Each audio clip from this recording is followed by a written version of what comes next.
दोस्तों यूपी से para medical courses करना चाहते हो तो आपने स्टेट मेडिकल फैकल्टी का एप्लीकेशन फॉर्म फिलअप किया होगा। फॉर्म फिलअप हो गया, करेक्शन होना था वो हो चुका, मेरिट लिस्ट अभी आना है, आई नहीं है, आएगा तो इन्फॉर्मेशन प्रोवाइड कर दूंगा। रही बात, स्टूडेंट्स हमसे लगातार से पूछ रहे थे सर टॉप कोर्सेज बता दो स्टेट मेडिकल फैकल्टी में कौन सा है, क्योंकि यहाँ पर 28 कोर्सेज चलते हैं और बच्चों को पता नहीं होते कि हमको कौन से कोर्स करने चाहिए। मेल को नहीं पता होता, फीमेल कैंडिडेट और भी कंफ्यूज रहती है कि उनको कौन सा कोर्स करना चाहिए और कितने परसेंटेज पर उनको बेस्ट कोर्सेज मिल पाएंगे फैकल्टी के अंतर्गत जो है। सभी कैटेगरीज के लिए बात करूंगा, general, OBC, EWS, SC, ST. तो आखिर तक देखिएगा वीडियो को। दोस्तों आगे बढ़ूँ उसके पहले आपको क्लियर कर दूँ, आप स्टेट मेडिकल फैकल्टी की ऑफिशियल वेबसाइट अपने तरीके से भी विजिट करते रहेंगे, आपका मेरिट लिस्ट कभी भी आ सकता है। ठीक है, आएगा तो मैं इन्फॉर्म कर दूंगा। टेलीग्राम पर कर सकता हूँ, वीडियो के ज़रिए कर सकता हूँ, जिधर मुझे कंफर्टेबल रहेगा, मतलब टाइम होगा तो वीडियो दे दूँगा, नहीं तो टेलीग्राम पे दे दूँगा। आप दोनों जगह को ज्वाइन करके रखें। मैं यहाँ पर आया हूँ आपको बताने यहाँ पर टॉप कोर्सेज कौन से हैं और उसके लिए क्या कुछ कट ऑफ जाती है। ये देखिए, ये सभी कोर्सेज की लिस्ट है। आप देखेंगे टोटल यहाँ पर जो है 28 कोर्स दिया गया है, लेकिन इसमें कोई भी कोर्स अच्छा नहीं है, कोई भी कोर्स बुरा नहीं है। मैं आया था आपको अच्छा कोर्स बताने, लेकिन कहता हूँ कोई कोर्स अच्छा नहीं है, कोई कोर्स बुरा नहीं है। वैकेंसी किसी में भी खास नहीं आती है। ठीक है, अब वैकेंसी आ जाए, आपकी जॉब लग जाए तो वो कोर्स अच्छा हो जाता है। अगर आप कोर्स करने के बाद भी इधर उधर भटक रहे ना रोज़गार के लिए, तो उसको हम अच्छा कोर्स नहीं बोल सकते। और पैरा मेडिकल के लिए कोई सा भी कोर्स ऐसा नहीं है कि आप करो बस तुरंत में आपकी जॉब लग जाए, वैकेंसी आ जाए, ऐसा नहीं है दोस्तों। वैकेंसी सभी यहाँ पर जितने कोर्सेज दिख रहे हैं सब में आती है, छोटी छोटी वैकेंसी आती है और हम आपको इन्फॉर्म करते रहते हैं चैनल पे। कभी 50 सीट पर आएगा, कभी 55 सीट पर आएगा, सबको आइडिया नहीं हो पाता। जैसे हमारा KGMU हॉस्पिटल है लखनऊ का, ये अलग से वैकेंसी रिलीज़ करते हैं अपने लिए, SGPGI रिलीज़ करता है, ऐसे ही करके सभी मेडिकल कॉलेज करते हैं। ठीक है, बाकी सेंट्रल लेवल पे वैकेंसी बहुत ही कम आती है, लेकिन आती है सभी में। फिर भी अब जिसमें अच्छी खासी वैकेंसी आती हो वो कोर्स अच्छा है, तो आप बिल्कुल टॉप पर रखिएगा डिप्लोमा इन फार्मेसी को। ये पैरा मेडिकल का सबसे बेस्ट कोर्स है और यहाँ पर 300 सीटों पर एडमिशन होता है, सभी गवर्नमेंट मेडिकल कॉलेज की सीटें हैं। उसके बाद में हमारा DMLT आता है और OT टेक्नीशियन, दोनों लगभग बराबर के कोर्सेज हैं। ठीक है, OT टेक्नीशियन में वैकेंसी अच्छी आती थी, अगर वैकेंसी ना भी आए तो आप इसको कर लेते हो ना, तो प्राइवेट हॉस्पिटल वगैरह में आपकी जॉब आसानी से लग जाती है और आपको एक अच्छा खासा पेमेंट मिल पाता है।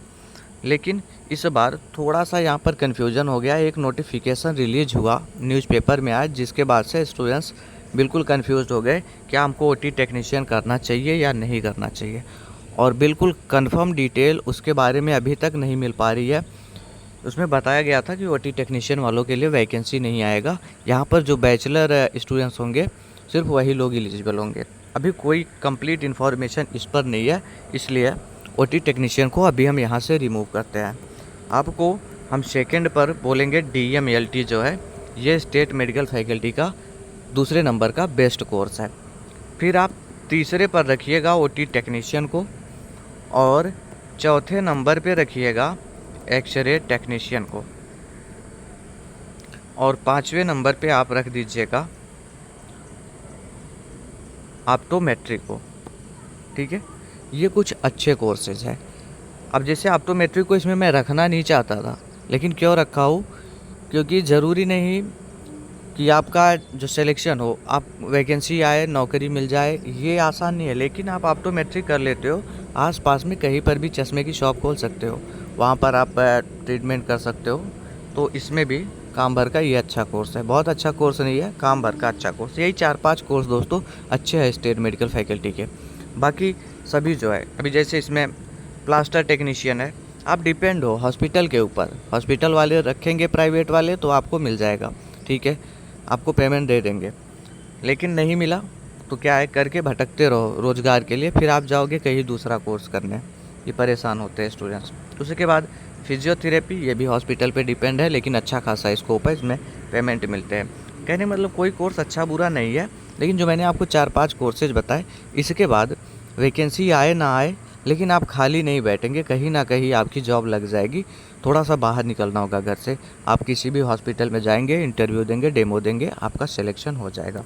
और जितने भी मैंने कोर्सेज बताए ना, अब आपके माइंड में ये होगा कि हमको ये कोर्सेज मिलेंगे कितने पर। अब देखो, डिप्लोमा इन फार्मेसी तो हर मेडिकल कॉलेज में है नहीं, जो मैं आपको कॉलेज वाइज कट ऑफ बताऊंगा। आपके KGMU में ही नहीं है, लखनऊ में। तो मैं कोर्स वाइज कट ऑफ बता रहा हूँ, कैटेगरी वाइज बता रहा हूँ।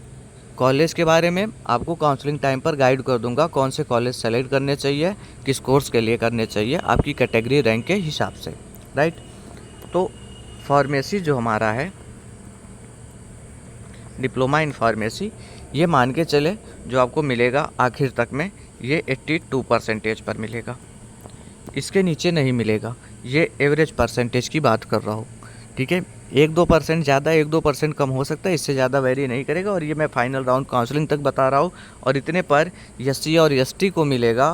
अगर जनरल OBC EWS की बात करूँ, 83% प्लस मान के चलिए आपको मिलने वाला है, क्योंकि 300 सीट है और ढेर सारे स्टूडेंट्स इसको प्रेफरेंस देते हैं, सिर्फ और सिर्फ फार्मेसी के लिए देते, इसलिए इसकी कट ऑफ हाई रहती है। उसके बाद में आपका दूसरे नंबर पे OT टेक्नीशियन का कट ऑफ जाता था, लेकिन थोड़ा सा कन्फ्यूजन है अभी, मैं इसके बारे में अभी नहीं बता सकते। कलेक्ट कर रहा हूँ इन्फॉर्मेशन, आप तक प्रोवाइड करूँगा काउंसलिंग से पहले ही। लेकिन मैं DMLT को रखता हूँ। तो DMLT देखो दोस्तों, 77% इतने पर लोअर कैटेगरी तक को मिल जाता है। SC ST को 77 पर मिल जाएगा। अब आप हमसे बोलोगे हमको KGMU मिल जाएगा, तो मैं बोलूँगा नहीं मिलेगा। आप हमसे बोलोगे SFI मिल जाएगा, तो मैं बोलूँगा नहीं मिलेगा। आप बोलेंगे GSVM कानपुर मिल जाएगा, तो मैं बोलूँगा ये भी नहीं मिलेगा। लेकिन आपको 77 में हो, SC ST में आते हो, तो कहीं ना कहीं तो मिल जाएंगे। ढेर सारे मेडिकल कॉलेज है आपके जो मतलब यूपी में, जैसे लोअर कटा वाले कॉलेजेज है हमारे पास में, प्रतापगढ़, गाजीपुर, आजमगढ़, जौनपुर, हरदोई, अयोध्या, उधर साइड पे मिल सकता है। लेकिन अच्छे कॉलेजेस में आपका एडमिशन नहीं हो पाएगा 77 पर। लेकिन आप जनरल में आते हो, OBC में आते हो और EWS में आते हो, तो 80% मान के चलो, ये एवरेज परसेंटेज होना चाहिए, फिर आपको DMLT मिल जाएगा, राइट। और OT टेक्नीशियन के लिए भी सेम कट ऑफ रखिएगा जो मैंने DMLT को बोला। इसके बाद में बात करता हूँ एक्सरे टेक्नीशियन के लिए क्या कुछ कट ऑफ जाता होगा।